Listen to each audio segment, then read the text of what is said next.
శుభాభివందనాలు తెలియజేస్తున్నాను. మా అందరు బాగున్నారు కదా? అందరికి వందనాలు. అందరికి వందనాలు. ఇంకా కొంతమందికి ఇవ్వలేదు. అమ్మ అందరికి వందనాలు. మంచిది. చిన్న ప్రార్థన చేసుకొని వాక్య ధ్యానంలోకి వెళ్దాం. ప్రార్థన. మహోన్నతుడా, మీ శ్రేష్టమైన నామానికి స్తోత్రములు చెల్లిస్తున్నాను తండ్రి. ఆయన ఈ యొక్క పునరుద్ధరణ దినమందు మిమ్మల్ని ఆత్మతో సత్యంతో ఆరాధించేటువంటి మహత్వాక్యమును మా అందరికీ ప్రసాదించిన విధానాన్ని బట్టి మీకు స్తోత్రం. పాడినటువంటి పాటల ద్వారా మీరు మా యొక్క విన్నారని నమ్ముచున్నాను తండ్రి. ప్రతి సమయము మీ యొక్క లేఖనాలను ధ్యానించడానికి సిద్ధపరుచుండగా మా యొక్క ప్రతి హృదయ తరపును మీ వైపు సహాయం దయచేయమని వేడుకొచ్చున్నాను. వాక్యము పెరగవచ్చుండగా వినగలిగినటువంటి చెవిని, భద్రపరుచుకునేటువంటి హృదయాన్ని, నెమరు వేసుకునేటువంటి మనస్సాక్షిని, గైకునేటువంటి జీవితాలను నాకు మా అందరికీ ప్రసాదించమని వేడుకొచ్చున్నాను. అయ్యా, మాట్లాడుతున్నది నేను తాగుతానంటే మీ యొక్క నోటికి దూరంగా వాడుకొని అమూల్యమైనటువంటి మీ యొక్క సంగతులను మాకు ఏర్పరచుకుని వేడుకొచ్చున్నాను. బోధించడంలో మీ యొక్క ఉపకార సహాయం నాకు నిండుగా ప్రసాదించమని వేడుకొచ్చున్నాను. అయ్యా, రావాల్సినటువంటి ప్రియులు అనేకున్నారు నాయన. నిజముగా ఆశపడినటువంటి వారందరికీ మీ యొక్క సన్నిధాన భాగ్యంలో ప్రసాదించి సమస్త మహిమ ఘనత ప్రభావాలు మీరు పొందమని ప్రభువైన యేసుక్రీస్తు వారి పరిశుద్ధ నామమున ప్రార్థించి వేడుకొంచున్నాము తండ్రి. ఆమేన్. మంచిది. ఈరోజు ఒక చిన్న అంశాన్ని ధ్యానించుకోవడానికి ప్రయత్నం చేద్దాము.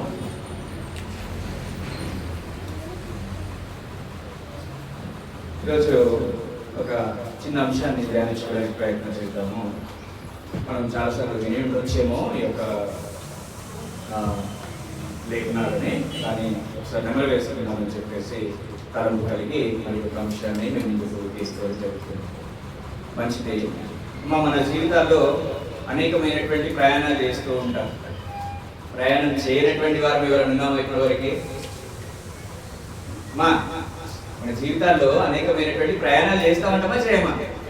చేస్తాం కదా. ప్రయాణాలు చేస్తూ ఉంటాం కదా. ఇటు నుంచి ఆడికి, ఆడి నుంచి ఇడికి, అక్కడికి ఇక్కడికి వెళ్తూ ఉంటాం, వస్తూ ఉంటాం, పోతూ ఉంటాం. చేయని వాళ్ళు ఎవరైనా ఉన్నామా? చాలాసార్లు ఫ్యామిలీ ట్రిప్ అని చెప్పేసి సుదూర ప్రాంతాలకు కూడా వెళ్తాం.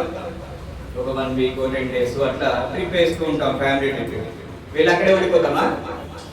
నేనన్నా అక్కడే ఉంటామా? ఏదన్నా ప్రయాణానికి వెళ్ళి అక్కడే హార్ట్ అయిపోతామా? ఇక తిరిగి మన దగ్గరికి వచ్చేస్తాము. తిరిగి మన ఇంటికి మనము వస్తామా? తిరిగి మన ఇంటికి మనము, లేకపోతే దారి తప్పిపోయి అక్కడే ఉండిపోతాము. ఫర్ ఎగ్జాంపుల్, ఇప్పుడు మా స్వప్న సిస్టర్ వచ్చింది. ఎప్పుడో ఒకసారి వస్తూ ఉంటారు అక్కడి నుంచి. అక్కడ వచ్చేటువంటి క్రమంలో మీరు దారి మర్చిపోయి ఇక్కడే ఉంటారా? మరి లేదు, ఖచ్చితంగా మళ్ళీ మీ గృహానికి మీరు వెళ్ళాల్సిందే. ఎవరి గృహాలకు వరకు వెళ్తూనే ఉంటాం. అయితే మన యొక్క ఆత్మీయ జీవితము, లేదంటే మనం ఇప్పుడు అనుభవిస్తున్నటువంటి జీవితం కూడా ఒక యాత్ర లాంటిదే. ఒక యాత్రనే. ఎక్కడి నుంచి మనము ఎక్కడికి వచ్చాము అనేటువంటి విషయాన్ని, తిరిగి మరలా మనం ఎక్కడికి వెళ్ళాలి అనేటువంటి విషయాన్ని తెలుసుకోవడానికి కొంచెం ప్రయత్నం చేద్దాం. మన జీవితం ఎటువంటిది అనేటువంటి దాన్ని మనం చాలాసార్లు విన్నటువంటి వాక్యమే. అయినప్పటికీ ఒకసారి అందరం పేతురు రాసినటువంటి పత్రికలోకి వెళ్ళి 1వ అధ్యాయము 24వ వచనాన్ని చూద్దాం. పేతురు రాసినటువంటి పత్రికలో 1వ అధ్యాయము 24వ వచనంలో చూద్దాం. దేన్నంట? దేనిని కూడినటువంటి వారు? గడ్డిని పోలినటువంటి వారు. అంటే మన జీవితం ఎలా ఉందంట? గడ్డిని పోలి ఉన్నది. మా గడ్డి గురించి మనందరికీ తెలుసు కదా. గడ్డి పువ్వును పోలి ఉన్నది అనేటువంటి విషయాన్ని అక్కడ ప్రస్తావిస్తూ ఉన్నారు పేతురు గారు. అంటే ఒక పువ్వు ఉదయకాలంలో ఎంతో వైభవంగా, ఆడంబరంగా, అందంగా, మనల్ని ఆకర్షించేటువంటి విధంగా కనబడుతుంది. ఒకసారి దాని దగ్గర నిల్చొని సెల్ఫీ కూడా తీసుకుంటాం.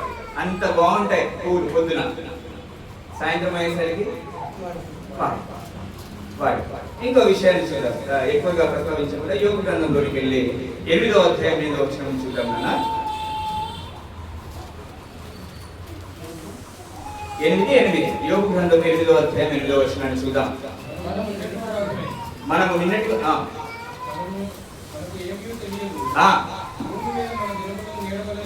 భూమి మీద మన దినములు ఏ విధంగా ఉన్నాయి? నీడ వలె ఉన్నాయి. ఎండాకాలంలో మన నీడ గురించి పరితపిస్తూ ఉంటాం. జనరల్ గా ఇక్కడ నీడ దొరికితే సేద తీర్చుకుందామని చెప్పేసి చూస్తూ ఉంటాం. నేనేమనుకుంటాను, అది ఆ చెట్టు దగ్గర నీడ ఉంది అని చెప్పేసి ఆ చెట్టు నీడ దగ్గరికి వెళ్ళే లోపల ఆ నీడ మాయమైపోతుంది. కొద్దిసేపట్లో ఆ సన్నిట్లో రొటేట్ అవుతా ఉంటాడు, నీడ మాయమైపోతుంది. అంటే మన జీవితము కూడా అలా కనబడి అదిగో అలా డిసపియర్ అయిపోయేటువంటి జీవితము మనది. ఇంకొక విషయాన్ని చూసుకుందాం. యాకోబు పత్రిక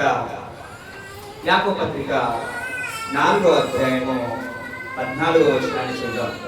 నాన్న, చిన్నపిల్లలకి మనం ఏం చేయాలంటే బెస్ట్ ట్రీట్మెంట్ ఏంటంటే వాళ్ళకి ఈ సందర్భంలో ఏది కావాలంటే అది ఇచ్చినే బెస్ట్ ట్రీట్మెంట్.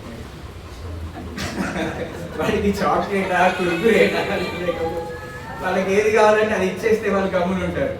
మంచిది. యాకోబు పత్రిక 4వ అధ్యాయము 14వ వచనాన్ని చూద్దాం. రేపేమి సంభవించినో మనకు తెలియదు కనుక మీ జీవం ఏ పాటిది, మీరు కొంతసేపు కనబడి అంతలోన మాయమయ్యే ఆవిరి. ఎలాంటి వారమంట? స్త్రీలు చెప్పాలి. ఎటువంటి వారంట? ఎంతసేపు కనబడుతుంది? పట్టుకుందామా దాన్ని? పట్టుకొని ప్రిజర్వ్ చేసుకుందాం, ఫ్రిడ్జ్ లో పెట్టేసుకుందాం. ఆవిరిని పెట్టేసుకున్నామా తల్లి ఒక 10 రోజులు. ఆవిరి ఎంతసేపు కనబడుతుంది? కొంతసేపు. అందుకనే టీమ్ జిఓసి వాళ్ళకి ఈ పాట చాలా బాగా తెలుసు. కొంతసేపు కనబడి అంతలోనే మాయమయ్యే ఆవిరి వంటిది నీ జీవితం, లోకాన కాదేది శాశ్వతం.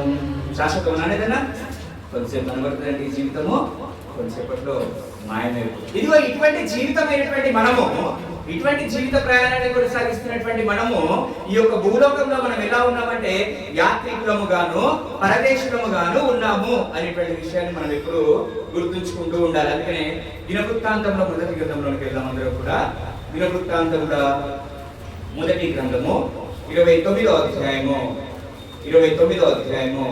15వ వచనం నుంచి కొన్ని చదువుకుందాం.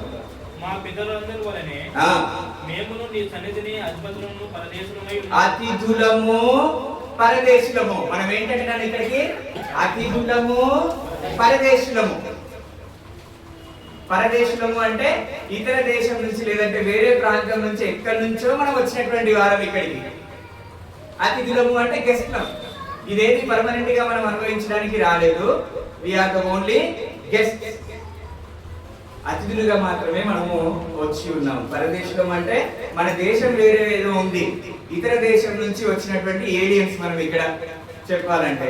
అమ్మా అంతేనా? మన దేశము ఇది కాదు అంట, పరదేశము అని చెప్పేసి అంటున్నాం. మన పరదేశము అని చెప్పేసి ఇక్కడ వాక్యము సెలవిస్తా ఉంది. లేదంటే అచ్చ తెలుగులో చెప్పాలంటే మనం అందరం ఎవరము? చుట్టాలు. ఎవరైనా ఇంటికి వచ్చారనుకోండి, పర్మనెంట్ గా ఉంటారా? వాళ్ళ ఇంటికి వాళ్ళు వెళ్ళిపోతారా? పర్మనెంట్ గా ఉండాలని చూసినా గానీ మనం ఏం చేస్తాం? పొమ్మన లేక పొగ పెట్టేస్తూనే ఉంటాం. కారమో ఉప్పు సప్పగానో ఏదో ఒకటి వేసి పొమ్మన లేక 2 రోజులు 3 రోజులు భరిస్తాం.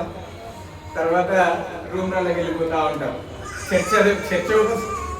చర్చలు జరుగుతూ ఉంటాయి వాటి మీద.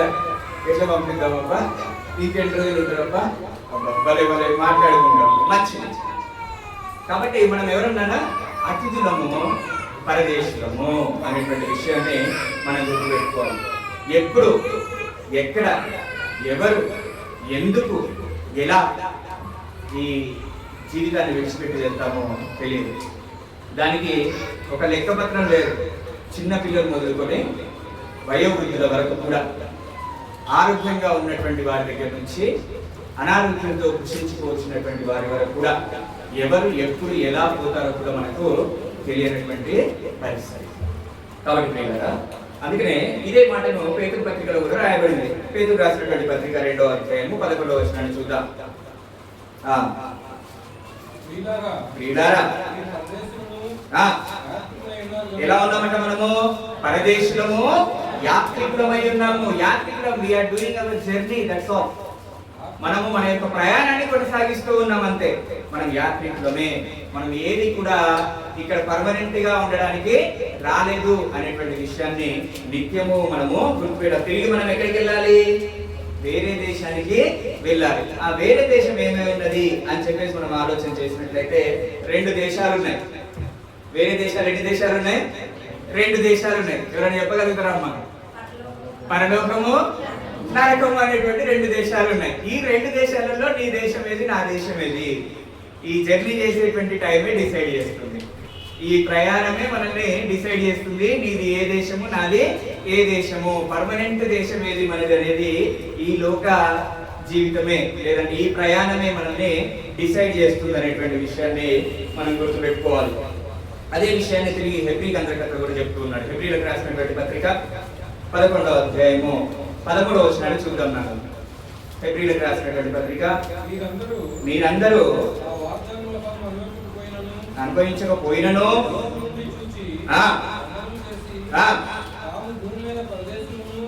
తాము భూమి మీద పరదేశులము యాత్రికులమై ఉన్నామని. చూడండి, ఇక్కడ పితరుల గురించి చెప్తున్నటువంటి మాట. పితరులు అంటే అబ్రహాము, ఇస్సాకు, యాకోబుల గురించి, అక్కడ నుంచి నోవాహు గురించి, అక్కడ నుంచి మిగిలినటువంటి ఆ పితరుల గురించి చెప్తున్నటువంటి మాట. ఏం చెప్తున్నాడు తెలుసా? దేవుడు వాగ్దానం చేశాడు వాళ్ళకి. ఏం వాగ్దానం చేసినాడు? పితరులకు అబ్రహాంకి దేవుడు ఏమని వాగ్దానం చేసిండు? కానానును నీకు ఇస్తాను పో అని చెప్పేసి అన్నాడు. ఆ దేశాన్ని నువ్వు సందర్శించుకుంటావు పో, నీ జనాంగానికి ఇచ్చేసినాను పో అని చెప్పేసి అంటాడు. కానీ వాళ్ళు బ్రతుకుండగా దాన్ని సంపాదించుకోలేదు. వాళ్ళు దూరం నుంచి చూశారంట, గుడారాలలోనే నివసించారు. ఎందుకంటే వాళ్ళకు తెలుసు మేము భూమి మీద పరదేశులము యాత్రికులమని వాళ్ళకి తెలుసు. పితరులకు దేవుడే వాగ్దానం చేశాడు.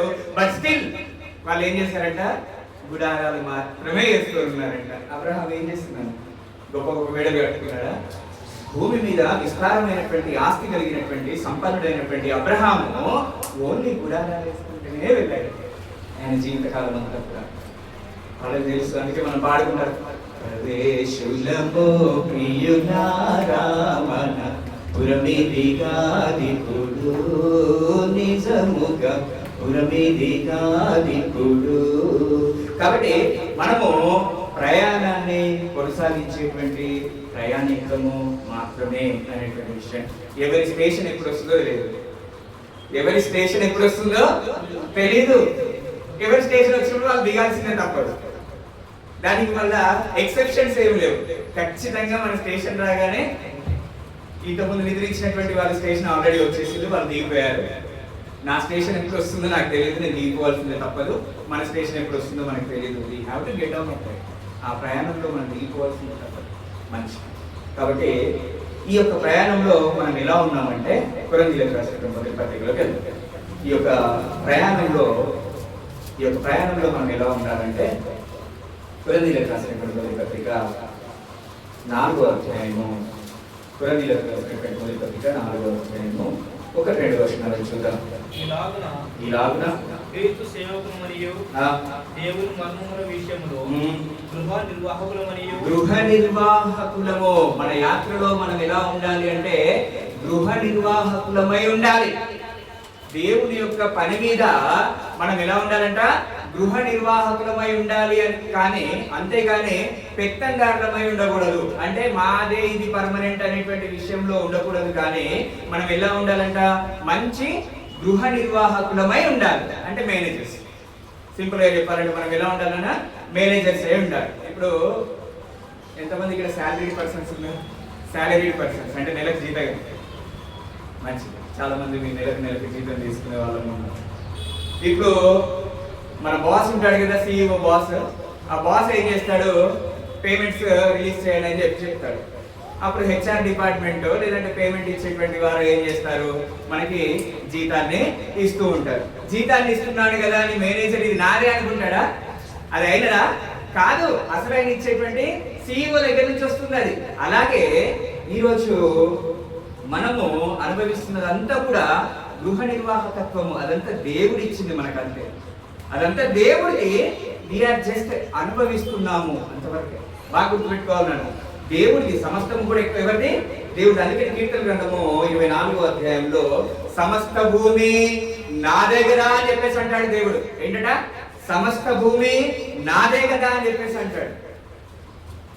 ఆయన దాన్ని మనము మంచి మేనేజర్స్ లాగా ఉండాలి తప్ప నేనే సమస్తము అని చెప్పేసి ఎప్పుడు కూడా అనుకోకూడదు. ఈ షుడ్ బి గుడ్ మేనేజర్. మంచి గృహ నిర్వాహకులంగా మనము ఉండాలి. మన యొక్క యాత్రను కొనసాగించబద్దులమై ఉంటున్నాం. అందుకనే చూడండి, కాకి ఒక చక్కటి మెసేజ్ ఇస్తూ ఉంటుంది. ఏమి ఇస్తుంది అంటే కాకి ఎట్లా ఇస్తూ ఉంటుంది? కావు కావు కావు అని చెప్పేసి అరుస్తూ ఉంటారు కదా. అంటే ఏం మెసేజ్ ఇస్తూ ఉంటుంది? అరే నాయన శ్రీధరు, ఇక్కడ ఉన్నది ఏది కూడా నీకు పర్మనెంట్ కాదు, నువ్వే పర్మనెంట్ కాదు అని చెప్పేసి కాకి చక్కటి మెసేజ్ ఇస్తూ ఉంటుంది. ఎప్పుడైనా కాకి అరిచినప్పుడు మనందరం గుర్తుపెట్టు, oh this is not mine, this is not my permanent అని చెప్పేసి మనం ఎప్పుడు కూడా గుర్తుపెట్టుకుంటా ఉంటాం. అలెగ్జాండర్ ది గ్రేట్ ఎంతమందికి తెలిసినాను? అలెగ్జాండర్ ది గ్రేట్ ఎంతమందికి తెలుసు? ది గ్రేట్ అని చెప్పేసి ఎందుకన్నారంటే ఆయన చక్రవర్తి అంటే ఆయన కింద ఒక చాలా రాజులు ఉన్నటువంటి వాడు. ఆయన కిందనే చాలా రాజులు, ఆ రాజుల పైన అధిపతినే చక్రవర్తి అని చెప్పేసి అంటారు.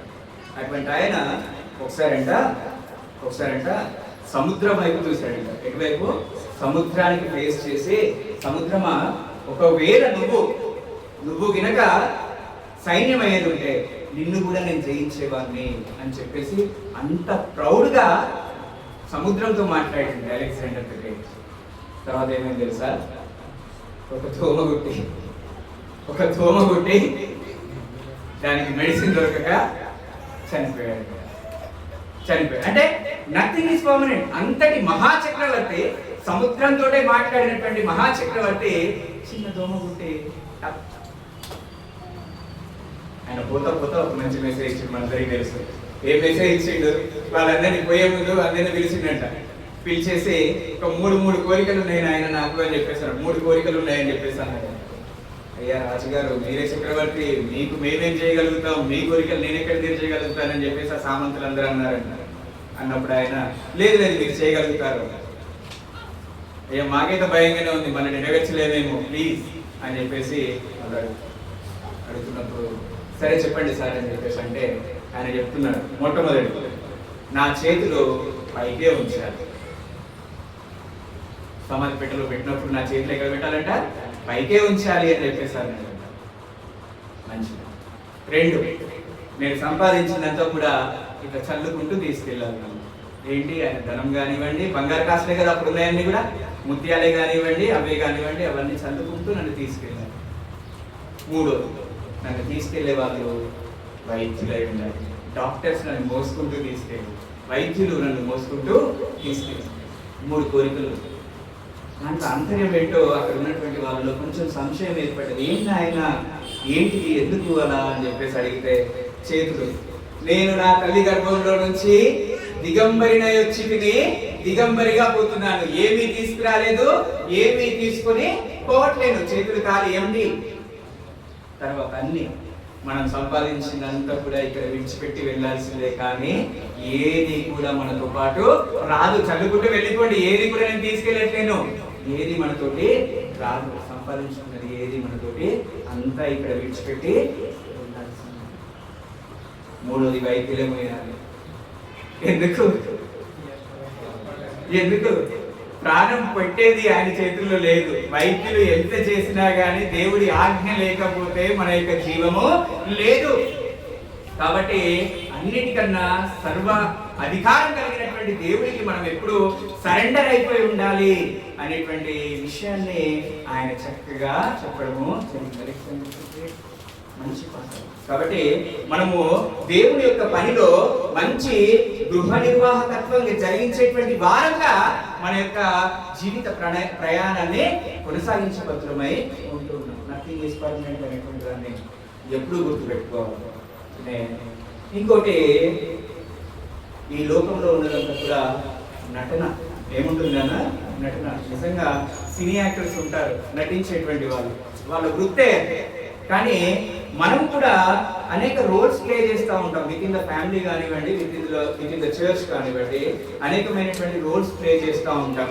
అమ్మగాను, అత్తగాను, చెల్లిగాను, వదినగాను, లేదంటే అత్తగాను, ఇట్లా విధంగా, లేదంటే భర్తగాను, అన్నగాను, తమ్ముడిగాను, మామగాను, ఇటు విధంగా అనేకమైనటువంటి రోల్స్ మనము ప్లే చేస్తూ ఉంటాం. ఏ రోల్ ప్లే చేసినా, ఏ పాత్ర ప్లే చేసినా చాలా బాధ్యతగా మన యొక్క పాత్రను మనం నిర్వర్తించవలసినటువంటి వారమై ఉంటూ ఉన్నాం. ఒకసారి అందరం కూడా కొరింథీయులకు రాసిన మొదటి పత్రిక 7వ అధ్యాయము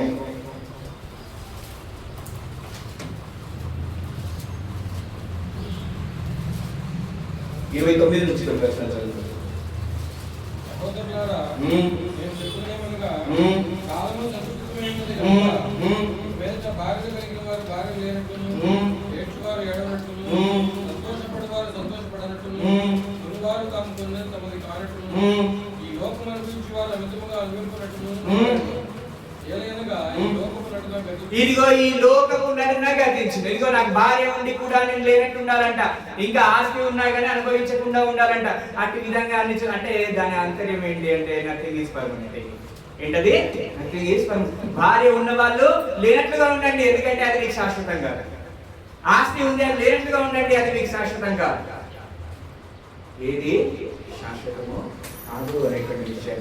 అందుకనే మన పాట పాడుతూ ఉంటాం, యాత్రికులం ఈ దుష్టాలోకములో, పాడు లోకములో మనకేది లేదు. యాత్రికులము ఈ దుష్టాలోకములో, పాడు లోకములో మనకేమీ లేదు. ఏ విషయమందైనా గర్వించలేను, ఏ విషయమందైనా గర్వించలేము. జాగ్రత్తగానే నడుచుకో. ఎలా నడుచుకోవాలంట? జాగ్రత్తగా నడుచుకోవాలి. మన యొక్క జీవిత ప్రయాణంలో మనదేది శాశ్వతం కాదు అనేటువంటి విషయాన్ని మనం గుర్తుపెట్టుకోవచ్చు. దేవుని యొక్క పనిలో మంచి గృహ నిర్వాహకత్వం జరిగించేటువంటి విశ్వాస జీవితాన్ని మనము కొనసాగు. 2 ఇల్లులు ఉన్నాయి, ఆ 2 ఇళ్లలో ఏ ఇల్లు మనది అనేటువంటి క్వశ్చన్ మార్క్ ఎప్పుడు వేసుకుంటా ఉంటాం. ఇక్కడ ఉన్నది పర్మనెంట్ కాదని తెలిసిపోయింది. పర్మనెంట్ ఉన్నాయి, 2 ఉన్నాయి. ఒకటేమో దేవుడిది, ఒకటేమో సాతానుది. ఎందుకు సాతానుది? వాడి లోకమే అది. అబద్ధమునకు జనకుడు వాడు. జనకుడు అంటే తండ్రి, అంటే వాడి లోకం ఒకటి ఉంది, మన తండ్రి లోకం ఒకటి ఉంది. కాబట్టి జాగ్రత్తగా మన యొక్క విశ్వాస జీవితాన్ని ప్రసంగి గ్రంథంలోకి వెళ్దాం. ఒకసారి ప్రసంగి గ్రంథం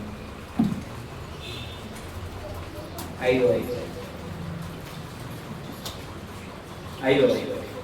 15వ వచనం. ప్రసంగి గ్రంథం 5వ అధ్యాయం 15.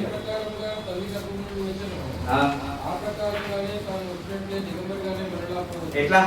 దిగంబరిగా. అదే యోగు మాటలనే ఇక్కడ మళ్ళొకసారి గుర్తుండడానికి ఈ వచనాన్ని తీసినాను. దిగంబరిగా వచ్చినామంట, దిగంబరిగానే పోతామంట. శ్రీధర్ పుట్టినప్పుడు ముడతాడు కూడా వేసుకోలేదు పాపం. ముడతాడు కూడా లేదు.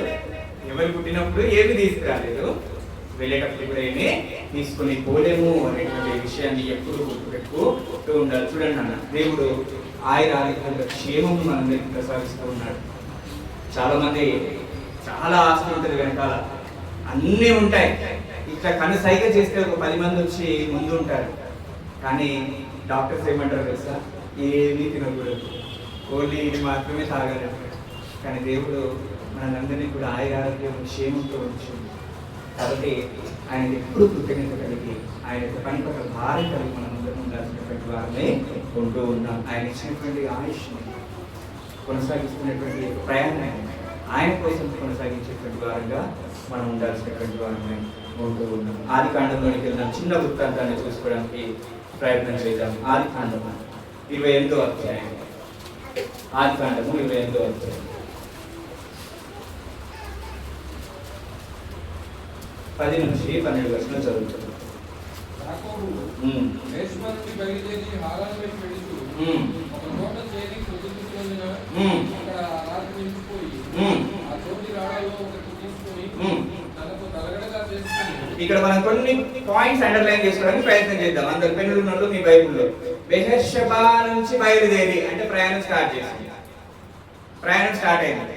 మనది కూడా పుట్టినప్పటి నుంచి ప్రయాణం స్టార్ట్ అయింది. నాన్న రిలేట్ చేసుకోవాలి, కొరిలేట్ చేసుకోవాలి. యాకోబుది ప్రయాణం స్టార్ట్ అయింది, బెహెర్షెబా నుంచి స్టార్ట్ అయింది. మనది పుట్టినప్పటి నుంచి స్టార్ట్ అయింది. ఆ తర్వాత హారాను వైపు వెళ్తున్నాడు. ఎక్కడికి వెళ్తున్నాడు? హారాను వైపు వెళ్తున్నాడు. మనం కూడా మన గమ్యస్థానం వరకు వెళ్ళడానికి జర్నీ స్టార్ట్ అయ్యాం.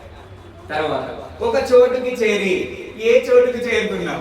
పరలోకమా నరకమా? ఏ చోటుకి చేరుదామని చెప్పేసి అనుకుంటున్నాం. ఆ తర్వాత ఆయన నిద్రించెను. ఇది చదువుకుంటే ఆ చోటుకు చేరి ఏం చేసిందంటే ఆయన నిద్రించెను అని చెప్పేసి రాయబడింది. కాబట్టి మనం కూడా ప్రయాణం స్టార్ట్ అయింది, పుట్టినప్పుడు కొనసాగిస్తూ ఉంటాము. ఆ తర్వాత ఒక దగ్గర ఆగిపోతాము, తర్వాత వీళ్ళారా ఇక్కడ మనం గమనించినట్లయితే చిన్నపిల్లిగాడు మన యొక్క జీవితం, లేదంటే మన యొక్క జీవితము పుట్టినప్పుడు ఎలా స్టార్ట్ అవుతుంది? నన్ను పుట్టగానే ఎలా స్టార్ట్ అవుతుంది? పుట్టగానే ఎలా స్టార్ట్ అవుతుంది వాడి జీవితం? ఏడుపుతోనే స్టార్ట్ అవుతుంది. వాడు ఒకవేళ ఏడకపోయినా డాక్టర్లు ఏం చెప్తారు? వాడిని ఇట్లా కాళ్ళు తల కిందికేసి కాళ్ళు పైకి పట్టుకొని టపా టపా టపా వాడు ఏడ్చులా కొడతారు. అంటే ఏంది? మన జీవితం దేంతో స్టార్ట్ అయింది నాన్న? ఏడుపుతోటే స్టార్ట్ అయింది. వాళ్ళు తిరిగి మళ్ళీ ఎక్కడ ఎండ్ అవ్వాలి? ఏడుపుతోటే ఎండ్ అవ్వాలి. మరణించిన తర్వాత ఏముంటుంది? ఏడుపుతో స్టార్ట్ అయినటువంటి మన యొక్క ప్రయాణం తిరిగి మళ్ళా ఏడుపు దగ్గర ఆగిపోయి నూతనమైనటువంటి జీవిత ప్రయాణము కొనసాగుతుంది. అది యుగ యుగముల వరకు ఉంటుంది. ఆ జీవిత ప్రయాణాన్ని కోసమే మన యొక్క ఈ జీవిత ప్రయాణము అనేటువంటి విషయాన్ని మనం గ్రహించగలిగినటువంటి వారమై ఉంటూ ఉన్నాం. ప్రియులారా, వాడు ఎందుకు ఏడుస్తాడు తెలుసా? అమ్మ నుంచి పేగుబంధం విడిపోయింది. అమ్మ నుంచి పేగుబంధము విడిపోయింది. మన యొక్క జీవిత ప్రయాణంలో దేవుడి నుంచి బంధం విడిపోకుండా జాగ్రత్తగా చూసుకోవాల్సినటువంటి వారమై ఉంటూ ఉన్నాం. ఒకసారి అందరం కూడా పసితనం కానివ్వండి, బాల్యం కానివ్వండి, యవ్వనం కానివ్వండి, వృద్ధాప్యం కానివ్వండి, ఎవ్వరమైనా సరే మరణించక తప్పదు అనేటువంటి విషయాన్ని మనం బర్త్డే చేసుకుంటే, అమ్మ ఎంతమందికి ఇష్టం బర్త్డే చేసుకోవడం? ఎంతమందికి ఇష్టం తల్లి? అబ్బో, ఎవరికి ఇష్టం లేదు. చాలా మంచిది మీరు అంటే. చిన్నపిల్లలకు కూడా ఇష్టం. ఎత్తారన్నా బర్త్డే చేసుకుంటున్నాం, చాలా సంతోషమే, మంచిదే, చాలా సంతోషం. కానీ దాంట్లో ఒక మెసేజ్ కూడా ఉంది. నీ ఆయుష్ తగ్గిపోతుంది. ఆయుష్ ఏమైపోతుంది? తగ్గిపోతుంది. అంటే మనం దానికి చేరువవుతున్నాం అనేటువంటి విషయాన్ని చాలా సంతోషమే. బర్త్డే సంవత్సరం మనకు నూతనమైనటువంటి దయాక్రీడాన్ని దేవుడు ఇస్తున్నాడు, చాలా సంతోషం. కానీ దాంట్లో దాగి ఉన్నటువంటి మెసేజ్ ఏంటంటే నీ ఆయుష్ కూడా సంవత్సరము తగ్గుతుంది నాయన అని చెప్పేసి చెప్తూ ఉన్నట్టుగా మనం చూస్తాం. పిల్లరా, చివరి విషయాన్ని మాట్లాడుకొని మనం ముగించుకోవడానికి ప్రయత్నం చేద్దాం. నిద్రించుచున్నాడు అనేటువంటి పదం అక్కడ రాయబడింది. అక్కడ యాకోబు ఏం చేశాడన్నా? నిద్రించుచున్నాడు అనేటువంటి విషయము రాయబడింది. నిద్రించుచున్నాడు అంటే ఏంటన్నా? పడుకున్నాడు అని అర్థం. అంతేనా? మన రాత్రి ఎంతమంది పడుకోకుండా ఉంటారు కదా? పడుకోకుండా ఎవరైనా ఉంటామా? సరే, కొంచెం నైట్ డ్యూటీ చేసేవాళ్ళు తప్పదు, చేస్తున్నారు. సరే, మంచిది. ఒకసారి అందరం కూడా యోహాను సువార్తలోకి వెళ్దాం. యోహాను సువార్త 11వ అధ్యాయం. యోహాను సువార్త 11వ అధ్యాయం 11వ వచనానికి వెళ్దాం. 11వ వచనానికి వెళ్దాం. యోహాను సువార్త 11వ అధ్యాయం 11వ వచనానికి వెళ్దాం. ఆయన ఈ మాటలు చెప్పిన తర్వాత లాజరు సంగతి చదువును. నిద్రించుచున్నాడే తప్ప ఏమంటున్నాడంట? లాజరు నిద్రించుచున్నాడు. అసలైతే అక్కడ లాజరు ఏమైందన్నా? చనిపోయాడు. జనరల్ గా మనం మాట్లాడుకుంటే అక్కడ లాజరు ఏంటి? చనిపోయినట్లుగా ఉన్నాడు. కానీ యేసుక్రీస్తు ప్రభువారు ఏం చెప్తున్నాడు? నిద్రించుచున్నాడు. అది క్రైస్తవులకు మాత్రమే దొరికినటువంటి ఆధిక్యత. మనం చనిపోము, మనం ఎప్పుడు కూడా చనిపోము. మనకు ఒక నిరీక్షణ కలిగి ఉన్నటువంటి వారమై ఉంటూ ఉంటాం. ఆ నిరీక్షణ ఏంటంటే మనం నిద్రించుచున్నామే తప్ప చనిపోలేదు, తిరిగి మరలా మనము లేస్తాము అని చెప్పేసి అది మన యొక్క నిరీక్షణ. అదే విషయాన్ని తెస్సలోనికీయులకు రాసినటువంటి మొదటి పత్రిక 4వ అధ్యాయంలో నిద్రించుచున్న వారి గురించి మీకు తెలియకుండా నాకు ఇష్టం లేదు అని చెప్పేసి పౌలు అక్కడ మాట్లాడుతున్నట్టుగా చూస్తూ ఉంటాం. అంటే తిరిగి మరలా నిద్రించిన వారే అంటున్నాడు పౌలు కూడా. అంటే క్రైస్తవులకు మాత్రమే ఈ సంగతి తెలుసు. ఎందుకంటే మనం ఓన్లీ నిద్రించున్నాము, తిరిగి మరలా లేస్తాము. మనం ఎప్పుడు కూడా చనిపోము. లేచి యుగ యుగములు ఆయనతో వారసులుగా జీవిస్తాం. అది నిరీక్షణ కలిగి మనము ఉండాలి. ఆ తర్వాత ఆ యాకోబు చనిపోయిన తర్వాత క్షమించండి, యాకోబు నిద్రించిన తర్వాత ఆయన కళ వచ్చింది. ఆయనకి ఏమొచ్చింది? యాకోబు కళ వచ్చింది. ఆ కళలో ఎవరు కనబడ్డారు నాన్న? నిచ్చెన కనబడింది. ఏం కనబడింది? యాకోబుకి నిచ్చెన, లాడర్ కనబడింది. ఒకసారి అక్కడికి వెళ్దాం. 28వ అధ్యాయం, ఆదికాండం 28వ అధ్యాయం. ఒక కళ కనెను, అందులో ఒక నిచ్చెన. చాలు, అందులో ఒక నిచ్చెన. ఆ నిచ్చెన మీద నుంచి దేవదూతలు ఎక్కినట్టుగా దిగినట్టుగా కనబడుతూ ఉంటారు. నిచ్చెన ఎవరై ఉన్నారు? ఆ నిచ్చెన ఎవరై ఉన్నారు? ఎవరైనా చెప్పగలుగుతారా? ఆయనకు ఒక నిచ్చెన వచ్చింది కలవు. ఆ నిచ్చెన ఏమై ఉన్నది? ఒకసారి అందరం కూడా అక్కడికి వెళ్ళిపోదాం. వచనానికి యోహాను సువార్త 1వ అధ్యాయం 51వ వచనాన్ని చూద్దాం. యోహాను సువార్త 1వ అధ్యాయం 51వ వచనాన్ని చూద్దాం. యోహాను సువార్త మరియు ఆయన మీరు ఆకాశము తెరవబడుటయు దేవుని దూతలు మనుష్య కుమారుని పైన ఎక్కుటయును దిగుటయును చూతురని నీతో నిశ్చయంగా చెప్పుచున్నాను. అంటే ఎవరైనా నిచ్చిన ఇప్పుడు యేసుక్రీస్తు ప్రభువారు. అంటే యేసుక్రీస్తు ప్రభువారిలో ఉన్నటువంటి వారు మాత్రమే ఈ యొక్క నిరీక్షణ కలిగి ఉంటారు. ఏం నిరీక్షణ? నిద్రించినను, లేదంటే మేము చనిపోయినను తిరిగి లేచడము, నిత్య జీవము ఆయనతో పాటుగా అనుభవిస్తాము అనేటువంటి నిరీక్షణను కలిగి ఉంటారు. ఎవరు? క్రీస్తులో ఉన్నటువంటి వారు మాత్రమే. కళలు వస్తాయి అమ్మా, కళలు వస్తాయా? ఎంతమంది కళలు వస్తాయి? జనరల్ గా పడుకున్నప్పుడు మన కళలు వస్తాయి కదా, వస్తాయా? యవ్వనస్తులకు వచ్చేటువంటి కళలు వేరు, ఇక వాటి గురించి మనం మాట్లాడుకోవద్దు. వారికి వచ్చేటువంటి కళలు వేరు. ఏనా? పెళ్లి కాబోచ్చినటువంటి వారు, ఇప్పుడు మా పెద్దన్న వాళ్ళ కొడుకు మిన్నుగాడున్నాడు, వాడు ఎన్ని కళలు అంటాడు, వాడికి వచ్చేటువంటి కళలు వేరు. ఉద్యోగం కోసం ఏం చేస్తున్నటువంటి వారికి ఉన్నటువంటి కళలు వేరు.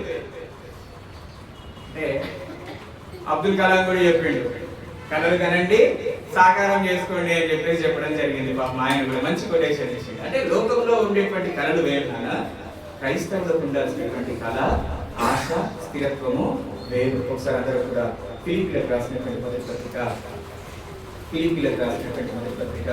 1వ అధ్యాయము, ఫిలిప్పీలకు రాసినటువంటి మొదటి పత్రిక 1వ అధ్యాయము 21 నుంచి 23 వచనాలు చూద్దాం. నా మట్టుకైతే బ్రతుకుట క్రీస్తే, చావైతే లాభము.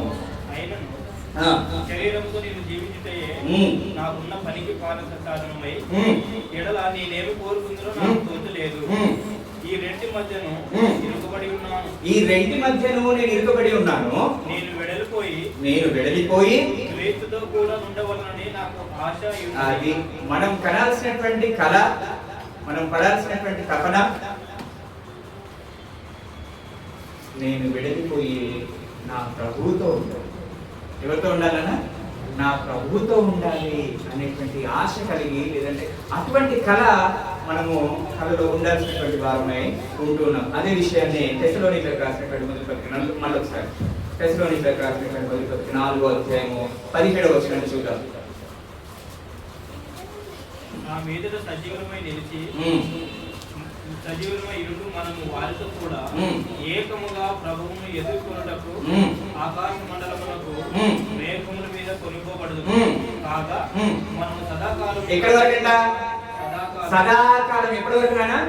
సదాకాలము. అందరూ చెప్తాను. ఎప్పటి వరకు నాన్న? సదాకాలము, యుగ యుగముల వరకు ఆయనతో పాటుగా మనం ఉంటాం. కాబట్టి nothing is permanent. Nothing is permanent. ఏది శాశ్వతంగా? మనం శాశ్వతంగా. ఇదిగో దీనికి గ్యారంటీ ఉంది. వాడు 1 year గ్యారంటీ ఇస్తాడు. మన ఫోన్కి గ్యారంటీ ఉంది, కానీ మన జీవితానికి గ్యారంటీ ఉంది. ఇంకా చాలా ఎగ్జాంపుల్స్ పెట్టుకోవచ్చు. మంచిది, సమయభావం మంచిది. కాబట్టి ఇప్పుడు నేను సపోజ్ ఎవరింటికైనా చుట్టాలింటికి వెళ్ళాను, నిజంగా వాళ్ళు చాలా ప్రేమతో చూస్తున్నారు, ఎటువంటి కల్పిషం లేనటువంటి మనుషులు, ఆ బంధువులు చాలా బాగా చూసుకుంటున్నారు. వాళ్ళ ఇంట్లో అన్నీ ఉన్నాయి. నా ఇంట్లో ఒక పూట అన్నం ఉంటే ఒక పూట అన్నం లేదు. వాళ్ళ ఇంట్లో అన్నీ ఉన్నాయి, ఇంక్లూడింగ్ ఏసీ, హోమ్ థియేటర్, అన్ని లగ్జరీస్ ఉన్నాయి. వాళ్ళు అంతే ప్రేమగా చూసుకుంటారు. అయినా కానీ ఒక 10 రోజుల తర్వాత నేనేమంటాను, నా ఇంటికి వెళ్తాను అంటానా, లేకపోతే అక్కడే ఉంటానని చెప్పేసి అంటాను. ఎంత మంచిగా చూసుకున్నా, ఎంత ప్రేమను కుమ్మరించినా, ఏ లోటుపాట్లు లేకున్నా, అన్ని సమకూర్చిన నా ఆశ ఎక్కడ ఉంటుంది, తిరిగి ఏమీ లేనటువంటి నా ఇంటికి వెళ్ళాలనే ఉంటుంది. అట్లాగే క్రైస్తవులమైనటువంటి మనము ఇక్కడ ఎన్ని అనుభవించినా సరే చివరికి ఎక్కడికి వెళ్ళాలనే ఆశ ఉండాలి మనందరికీ కూడా, నా తండ్రి సన్నిధానంలో యుగ యుగములు సదాకాలం జీవించాలి అనేటువంటి ఆశ కలిగి మనము మన యొక్క ప్రయాణాన్ని కొనసాగించాల్సినటువంటి వారమే ఉంటుంది. ఈ లోకంలో చాలా మంది పుణ్యస్నానాలు ఆచరిస్తూ ఉన్నారు. ఏమా పుష్కరాలని చెప్పేసి పుణ్యస్నానాలు ఆచరిస్తూ ఉంటారు, దాన ధర్మాలు చేస్తూ ఉంటారు లేదా, యజ్ఞాలు యాగాలు ఇవన్నీ దానాలు చేస్తూ ఉంటారు, యజ్ఞాలు యాగాలు చేస్తూ ఉంటారు, దుస్తులు మారుస్తూ ఉంటారు, ఎర్రబట్టలు పచ్చబట్టలు అని చెప్పేసి అవి ఇవి వేసుకుంటూ ఉంటారు. ఎందుకు ఇవన్నీ? పరలోకానికి వెళ్ళడానికి. ఎందుకు? వాళ్ళ భాషలో స్వర్గంలో, సరే మంచిది, అదే మంచి పద్ధతి, స్వర్గానికి వెళ్ళడానికే కదా ఈ యజ్ఞాలు యాగాలు పూజలు పునస్కారాలు దానాలు బట్టల మార్పులు ఇవన్నీ కూడా. ఎందుకు? వాళ్ళందరూ కూడా పరలోకానికి చేరడానికి వెళ్తున్నారు. కానీ వాళ్ళు అనుసరించేటువంటి మార్పులు కరెక్ట్ కాదు. అందుకని యోహాను సువార్త 14వ అధ్యాయం 6వ వచనంలో మనం గమనించినట్లయితే, యోహాను సువార్త 14వ అధ్యాయం 6వ వచనంలో చూసినట్లయితే యేసుక్రీస్తు ప్రభువు స్వయంగా చెప్తున్నటువంటి మాటలు, నేనే మార్గమును, నేనే సత్యమును, నేనే జీవమునై ఉన్నాను, నా ద్వారానే తప్ప ఎవడునో తండ్రి యొద్దకు. నేనే మార్గము, నేనే సత్యం, నేనే జీవమును, నేనే మార్గము, నేనే సత్యము, నేనే జీవమును, నేనే కాకింకెవ్వడు లేడని, నేనే కాకింకెవ్వడు లేడని ఎంచి చెప్పిన యేసుని యొద్దకు. ఎవరి యొద్దకంట? యేసుని యొద్దకు. రండి రండి యేసుని యొద్దకు రమ్మనుచున్నాడు. కాబట్టి క్రీస్తు ప్రభువారు తప్ప, యేసుక్రీస్తు వారు తప్ప మనం ఎక్కడ కూడా పరలోకంలోకి చేరలేము. ఆల్రెడీ యేసుక్రీస్తులో ఉన్నటువంటి మనము ప్రయాణాన్ని కొనసాగిస్తున్నాం అనేటువంటి దృష్టి కలిగి 2 గృహాల్లో నా గృహం ఏది అనేటువంటి దాన్ని మనం ఎప్పుడు కూడా వివేచన కలిగి ఉండాలి. చివరి వర్షం చూసుకుని మనం ముగించుకున్నాం. ఫిబ్రవరికి రాసినటువంటి పత్రిక 13వ అధ్యాయము 14వ వచనాన్ని చూద్దాం. ఫిబ్రవరి పత్రిక 13వ అధ్యాయం 14వ వచనాన్ని చూద్దాం. నిలువరమైన పట్టణము మనకి ఇక్కడ లేదు. చాలు, నిలువరమైనటువంటి పట్టణము మనకి ఇక్కడ లేదు. వాళ్ళు అనుకున్నారు అప్పుడు బాబేలు గోపురం కడదామని చెప్పేసి అనుకున్నారు. ఏమనుకున్నారు? బాబేలు గోపురం కడదామని చెప్పేసి అనుకున్నారు.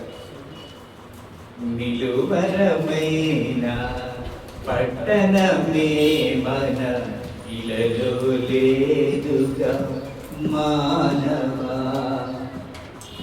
ఇంత చక్కటి పాటలో ఒక్కొక్క పాటలో ఒక్కొక్క సందేశం ఉంటుంది. కాబట్టి మనం మన యొక్క యాత్రని మంచి విశ్వాసముగా కొనసాగిస్తే ఆయన యొక్క సన్నిధానంలో, లేదంటే సైతాన్ యొక్క సన్నిధానంలోకి వెళ్ళిపోతాం. ఏదో తెలుసుకుందాం అంటే దేవుడు మనందరికీ అనుగ్రహించుగాక. ఆమేన్.